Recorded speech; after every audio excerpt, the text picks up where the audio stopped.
Whether you love him or hate him, in 1992, when the first audiences saw this little animated melodrama playing before the first episode of Batman the Animated Series, no one had to ask what they were watching. A title wasn't necessary. Many Batman fans consider it to be their definitive version of the character, and a lot of fans of animation in general point to Batman as the most influential animated show of its time. Its style was lovingly based on the Max Fleischer Superman cartoons of the early 40s, designed to tell much of its story visually rather than relying solely on dialogue to drive the narrative. But at the same time, the voice cast is one of the show's greatest assets also, using some of the best talent of its day to create thrilling, fascinating, and very human stories. Bruce Timm and his team set the best example possible. They told stories they wanted to see, rather than simply pandering to the Saturday morning kiddie audience or creating a half-hearted cartoon copy of Tim Burton's Batman film, the success of which spawned the series in the first place. It strikes an uncanny balance between telling adult stories and being accessible to children. It challenges both in various ways and will continue to hold up as the years go by keeping its time period ambiguous with its mix of styles of fashion, cars, technology, etc. I'm not sure its influence on future Batman stories or on animation or comic book art can be overestimated, and its reputation is well deserved. But like all things, it wasn't a perfect show, and some episodes are better than others. It didn't always succeed at staying timeless. Look at the virtual reality technology in the Riddler episode, What is Reality? While the often hilarious and sensual Harley Quinn is now a staple of the Batman universe, and for a lot of fans it's hard to think about the Joker without thinking about her, not all of its original characters were as inspired, like the Russian assassin Red Claw, who invaded Catwoman's two-part first appearance and seemed to come out of nowhere. Not every Joker episode was genius either, like Be a Clown, in which Mayor Hill learns the importance of family when his son is kidnapped by the Joker, disguised as a birthday clown, whom no one suspects despite his face being on the birthday cake. The producers apparently had a weird fascination with the artificially intelligent Hardak, which I never understood, who got a completely unnecessary and uninspired sequel. And though he does have some decent appearances in episodes featuring an ensemble of villains, the Penguin never got a great story of his own, and I've Got Batman in My Basement is infamous among most fans for being the show's worst episode. But out of the 85 originally run episodes, almost all are worth watching for one reason or another, and even the most mediocre stories are still beautifully animated and well scored by Shirley Walker. But more than a handful are exceptional. I had an impossible time choosing only 10, and an even more impossible time putting them in an order. And I chose these episodes just from the original run, not including anything from the New Batman Adventures, but I am, of course, counting the period where the title was changed to The Adventures of Batman and Robin. There are certainly some great episodes in the New Batman Adventures, too, and while it's technically a new batch of episodes of the same show, the animation style is quite a bit different, and the focus, as mandated by Warner Brothers, was on the Bat family rather than on Batman himself. I also decided to put together a list that I thought best showcased episodes that tell great stories in the standard 22-minute format, as one of the most impressive things about the show is its cinematic 3-act feel, while only having the normal cartoon show running time to work within. So I haven't selected any two-parters, though some of those are absolutely some of the best work in the show, especially Two-Face, with its fantastic interpretation of Two-Face's origin and the tragedy not only of how Two-Face is driven insane by his war with Rupert Thorne, but also of Batman losing his friend Harvey Dent and being unable to save him. Feet of Clay is also a brilliant episode, with another of the show's more sympathetic villains with Matt Hagen, and Robin's Reckoning, a great example of how to mix in an origin with a story that takes place in the present and relate them in believable ways. So now, without further gushing over the series itself, it's time to gush over individual episodes as I reveal my personal top 10 single-part episodes of Batman the Animated Series. Number 10, Trial. A later episode of the series, this one features most of Batman's Rogues Gallery, as they put Batman on trial for being responsible for creating each of them. They each get on the witness stand to try to blame Batman for their becoming criminals. Two-Face is the prosecution, though in a funny scene, we find that he would have been fine with just shooting Batman in the head, but he lost the coin toss. And the Joker, naturally, is the judge, proclaiming Batman guilty before the trial even starts, but going along with the whole thing, presumably because he's just having fun role-playing.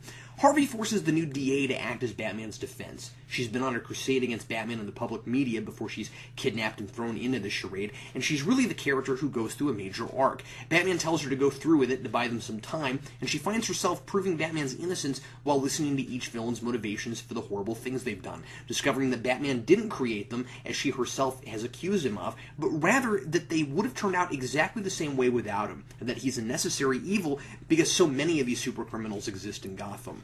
She and Batman have a wonderful exchange at the end where she admits she was wrong, but she also says that she plans to work toward a Gotham that has no need for him. And he responds with, So will I. Unlike the '89 film, this series explored Batman as a character, but rarely resorted to having him act out a character to let us in and see what made him tick. He keeps things to himself. He usually tries to go it alone, and he's not one to volunteer information unless he absolutely has to. So we would often learn about Batman through someone else's eyes. And I thought it was a great conceit here, using the DA to explore whether Batman really is a hero, or if he's unintentionally as much of a menace as the costume villains he brings to justice, and if he maybe even belongs in the asylum with them. Number 9. If you're so smart, why aren't you rich? The debut of the Riddler, which turned out to be a smart and surprisingly modern take on him, expertly voiced by John Glover. Edward Nygma is a software developer who creates a challenging computer game about solving riddles to get through a maze. He foolishly signs a contract that makes the software company non-liable to give him royalties, and he wants revenge on the greedy CEO for swindling him out of what he thinks is rightfully his after he's fired for suing the company. So later he becomes the Riddler and commandeers the real-life replica of the game at an amusement park, a giant maze complete with a minotaur in the middle, ever ready to impale his old boss, and the flying mechanical Hand of Fate that picks you up and puts you in a random part of the maze whenever you incorrectly answer a riddle. And the Hand of Fate is one of those things that is seared in my brain from watching this when it was on when I was a kid. What I love about this episode is that the Riddler is given a pretty plausible backstory and motive, that he's completely out of touch with reality, and he's a commentary on people who are so smart they have no common sense. Proving his genius becomes an obsession for Nygma, and after this episode, he'll focus that obsession on intellectually beating Batman. The riddles aren't the silly, impossible to solve, but Batman can solve them anyway kind of riddles from the '60s show. These are well varied, and you, the viewer, can enjoy trying to figure them out along with Batman rather than throwing your hands in the air at how preposterous they are. Some get pretty clever, like the keys Batman and Robin have to pull marked A, C, and D. When they pull the wrong key, giant, jagged projectiles come at them, and they realize that the correct key is C, because in music, the key of C has no sharps. And the Riddler is a worthy opponent for Batman because he actually gets away at the end, which is kind of unusual. We find at the end that he's not even in the amusement park, but on a plane headed out of the country. And Riddler's old boss, who, despite the fact that Nygma signed a contract, really is pretty crooked himself, is all alone in his big house, holding a gun and scared to death, knowing Riddler's out there. Batman ends the episode with his own riddle. How much is a good night's sleep worth? It's never black and white in this show. Often there's the costume villain, and then there's the more subtle villain in an expensive suit, who's partially responsible for creating the costume villain. Number 8, Beware the Grey Ghost. This episode is a love letter to old adventure serials and to the often typecast actors who played those roles. The Grey Ghost is actually an old TV show here, but it's obviously coming out of that serial tradition. The episode is about never being too old or washed out to make a difference, and it's also about perception. The actor who played the Grey Ghost may not have been a real superhero like Batman, but he discovers that his role was an inspiration to Batman. Even though he never found work again, even though he holds the last remaining copies of the episode films and the show has been largely forgotten, he's remembered through Batman, and that means something to him. There's also a villain who remembers the show too, a mad collector who uses an old bad guy plot from one of the episodes, and the Grey Ghost is given the opportunity to be a real hero and fight alongside Batman to stop him. It's one of the most touching episodes of the series, especially when the actor Simon Trent sadly has to sell the rest of his Grey Ghost memorabilia, his entire legacy, just to pay the rent, and then Batman buys it all back and it's in his apartment right where it used to belong next time he comes back. It makes Bruce Wayne more human, seeing him being a real kid and seeing him as an adult having a nostalgia for something from when he still had that childlike innocence. And Adam West brings a lot of dimension to the role. You can hear in his voice that the script is hitting home for him. He was that typecast actor too, never landing another major name-making role because everyone always thinks of him as Batman. He has a line here where he says that he can't get work because the networks still think of him as the Grey Ghost. This episode means something even if you didn't know you were listening to Adam West, but it's a brilliant tribute to him, and it comes off as a gracious and classy passing of the torch. Number 7, Dreams in Darkness. Batman gets thrown into Arkham Asylum, originally heading there to try to stop a Scarecrow plot, but already being affected with fear toxins, so he hallucinates Robin standing in front of the Batmobile and crashes it right outside the asylum. He's raving like a lunatic when the doctors find him, so they think he's insane and commit him, deciding not to take his mask off because, according to the lead doctor, that might put him into a canatotic state, which is maybe a little contrived, but the rest of the material's too good to not let it slide. The thing I'm most impressed about is that we've got an episode where Batman's hallucinating, but he's not hallucinating the obvious thing. He really does get thrown in Arkham. The stakes really are as high as, if the doctor doesn't believe him and let him out, Scarecrow is going to expose the entire city to his fear toxin so he can run a giant experiment on how people react to their greatest fears. Batman has to fight through various hallucinations, the whole episode, to get to and stop Scarecrow. I couldn't help but be reminded of the Arkham Asylum video game a few times, where he's hallucinating his worst fears while trying to traverse the asylum, and he even has to go underground into the sewer system. But the big difference is that he's not dreaming that he's committed, so he's actually living that fear for real, while also dealing with others' weird, abstract, dreamlike things, like seeing his parents walk away from him in the alley while a giant gun comes out of nowhere and shoots him instead of them. And in the sewer, he confronts huge versions of some of his greatest foes, while each of their trademark themes plays behind them. A great move on Walker's part. It's hard to tell what exactly we're supposed to make of some of these hallucinations. I hate to read too much into them because some aren't as cut and dry as some of what we saw in Arkham Asylum. But the real point seems to be that Batman is a human being, and he has the same fears a lot of us have. The difference is that he has the mental focus and determination to push through them, as illustrated by his reaching right out and grabbing a wire while it looks like a huge snake. There's a lot of really vivid imagery in this one, and like a lot of other episodes on my list, it's one that really explores Bruce Wayne's humanity in the midst of bizarre and surreal situations that come with his uniform. Number 6, The Man Who Killed Batman. This one is a perfect blend of comedy and drama, and again an episode that focuses on a one-shot character, but is still very much about Batman. It's amazing how much story is packed into this 22-minute tale about a little man in the mob named Sid who romanticizes about being a big shot, realizes his dream when he seems to accidentally kill Batman. He's then known as Sid the Squid, and the whole Gotham underworld comes to think that he's the toughest guy in Gotham. He has one round of luck after the other, and each time it seems like it's good luck when it's inevitably bad. The Joker comes to him and stages a crime to see if Batman will show up, since there's no body, and when he doesn't and Joker believes Batman's dead, he holds a memorial service in his hideout that ends with Sid being thrown into the casket and dropped into a vat of acid, with Harley Quinn playing Amazing Grace on a kazoo. This is, by the way, one of my favorite Joker episodes. Sometimes less is more with the Joker. Despite his lack of screen time, what Mark Hamill has to do here is hilarious and twisted. Like Joker sicking Harley's hyenas on one of his thugs for asking a stupid question, and being furious at Sid for killing Batman so he can never, quote, one day taste victory over his hated enemy. And then after he thinks he's killed Sid, his whole mood changes when he says, well, that was fun, who's for Chinese? Joker's unpredictability is played for drama and comedy all in the same scene. We discover at the end that Sid doesn't survive the acid trap by happenstance like he thought, but that he was saved by Batman, who of course let everyone think he was dead so Sid would lead him to the leader of the drug ring he was investigating at the beginning, and that's Rupert Thorne. When Batman appears at Thorne's mansion, it's played up like he and Sid are seeing a ghost, with a brilliant church organ rendering of the Batman theme. Batman puts Sid away for being an accomplice to Thorne's drug ring, but he's not entirely unsympathetic, and he seems to realize how in over his head Sid is and that he's really harmless. So he tells Sid that in the right atmosphere, a man like him could get a lot of respect. And when he goes to prison, that's just what happens. Sid is voiced by the great character actor Matt Frewer, with a lot more high-pitched and weaselly voice than he usually uses in his other roles, but it's unmistakably him. It's one of the most fun and unusual shows in the series. Number 5, The Laughing Fish. When I think of Joker episodes, this is the first one that always leaps to mind. It's the perfect example of who the Joker is in this show. Unpredictable, scary, bizarre, inconsistent, and so funny to watch that even though he doesn't seem to have any humanity in him, we still can't help but enjoy watching him. He poisons all the fish in Gotham with a compound that gives them all his trademark grin, and an insane plot to copyright that grin and make money from every fish that's sold. He seems to have no motivation for this whatsoever. It's just another crazy plot so he can keep his never-ending dance with Batman going. Toward the beginning, Batman says the Joker's insane schemes make sense to him alone. By the end, it seems a lot more about watching Bullock and Batman squirm than it is about making money in an elaborate scheme. And it's interesting to see how Batman puts all the pieces together to find the Joker. It's a very good detective episode. It is one of the more disturbing images in the series where a man we think is Batman laughs uncontrollably on Joker gas. It's based on a Laughing Fish comic story by Steve Englehart, and it's cool that while this show created a lot of new versions of characters and told its own stories, it wasn't above doing adaptations of stories that came before it either. Number 4, Heart of Ice. Mr. Freeze is probably the overhaul for a major villain the animated series gets the most praise for, and it's well-deserved. Tragic villains were a big trend for this show, people who did despicable things that couldn't be justified, yet a part of us felt for them anyway.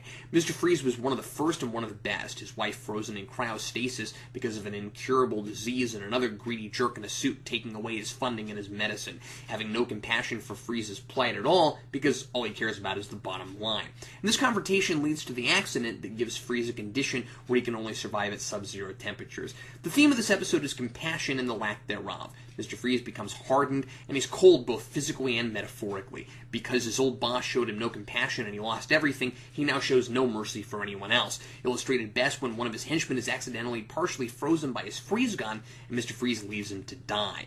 Batman, often also seen by others as cold and unfeeling, shows compassion on that man by bringing him back to the cave and finding a way to thaw him out. Alfred is surprised by this, since the henchman would certainly have killed Batman if given the opportunity. And I like that Batman doesn't feel the need to explain himself. His actions speak for him, and we see the difference between Batman and Freeze by the choices they make. I love the final image of Batman looking down at Mr. Freeze outside his cell. Despite the horrible things he's done, he feels for the man. It's not pity, it's compassion. Paul Dini came up with a definitive backstory for Mr. Freeze and made him a more liked villain than he ever had been before. It's a really tight story that helps set the standard for story structure and content for the rest of the series.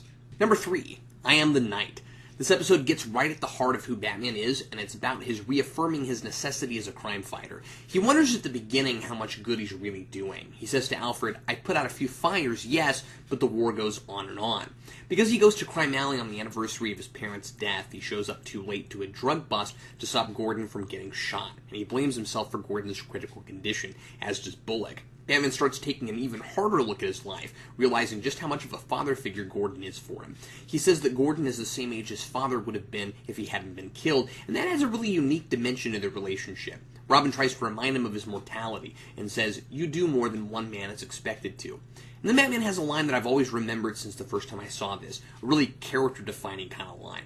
"Sooner or later, I'll go down. It might be the Joker or Two-Face or some punk who gets lucky. My decision. No regrets. But I can't let anyone else pay for my mistakes." That's why he's always tried to be a loner. He knows the life he's chosen is dangerous, but what he does is partly because of the guilt he has about his own parents' death. If anyone close to him got hurt because of his actions or inaction, it's like he pulled the trigger himself. And then at the end, he stops the jazz man from killing Gordon in his hospital bed. Gordon wakes up and says, "Maybe if I'd been younger, I could have been like you. I always wanted to be a hero." Batman tells him he is a hero, and at that moment realizes that in many ways they're the same. Gordon chose this life. He risks his life just like Batman does, and it really isn't Batman's fault. There's also a great subplot where Batman helps a kid hustler on a street corner go the straight and narrow, and he realizes that the little victories are as important as the big ones. It's another really dense episode that makes you wonder how it's so well paced with so much material. These guys could do a lot with 22 minutes. Number 2, Almost Got Him. This is one that fans always seem to point to as being a standout episode, and I have to agree. Again, there's a lot happening here. The framework is really clever. It's 5 villains, Joker, Poison Ivy, Two-Face, Penguin, and Killer Croc, playing poker and telling stories about the time each of them almost offed Batman. When one starts telling a story, we get a little vignette that plays out like its own mini-cartoon. And they're all really entertaining and told mostly through visuals. When we get closer to the end, we find out that the Joker's story is still going on as we speak, as he has captured Catwoman as bait to lure Batman in. And Batman has a surprise trump card that stumps the audience as well as the villains. He's actually disguised as Killer Croc, so we can figure out where Joker's hiding Catwoman, and they're surrounded by a whole posse of cops to back him up. And I love that image of Batman's shadow over Killer Croc's head, even though it doesn't really make any sense at all. The conceit of having different villains trying to trump each other with "I almost killed Batman" stories is fun, but the execution is even better. Each story is pretty preposterous, especially Two-Face's giant penny, which gives us the genesis of that Batcave prop and a cool little stunt of fan service, and Poison Ivy's exploding pumpkins. When you get to Killer Croc, who you don't know is Batman at the time, he just says, "I threw a rock at him." Probably one of the funniest lines in the whole show. It's a great Joker episode. He does fun, again, twisted stuff like putting Batman on an electric chair and roasting weenies on it. And it's a pretty good Catwoman episode, where after she and Batman escape the Joker's warehouse at the end, she too says, "Almost got him." And of course, she means that romantically. I'd say it's the most fun episode in the series. And my number 1 is Perchance to Dream. I don't know if this is anyone else's favorite, well, besides my wife, and usually I wouldn't put an episode that's all one big dream sequence at the top of the list, but this one's an exception. It isn't just a contrived scenario of what if Bruce Wayne had never become Batman. It's a lot subtler than that, and it's a great opportunity for some real character development, I think as much as any of the heavier exploring Batman's psychology episodes. This is about how strong-willed Bruce Wayne is. From the beginning of the episode, it's pretty clear that he's dreaming.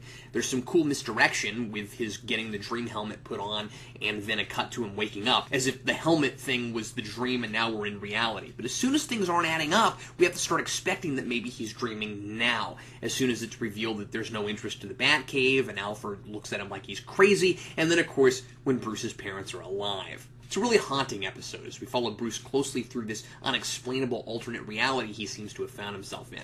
Again, at first it seems like it's just going to explore what the world would be like without Batman, but then it gets really weird when Bruce, horrified, sees Batman out a window. That's really important, and I think that's why this episode is so smart. By the end, of course, we learn that this is a dream world created by a device that Mad Hatter invented to give you whatever reality you want most. He can't tamper with it, and he can't even see what it looks like, so Bruce's mind is creating this all on its own. Because of his complex psychology, to be a world he not only wants to live in, but he would believe is real, it must have Batman in it. After all, he still remembers his parents getting killed, even if here they're still alive. So without Batman, he still might feel compelled to fill the void he believes is filled by Batman. But if there is a Batman, and if his parents are still alive, there's no need for him to devote his life to crime fighting.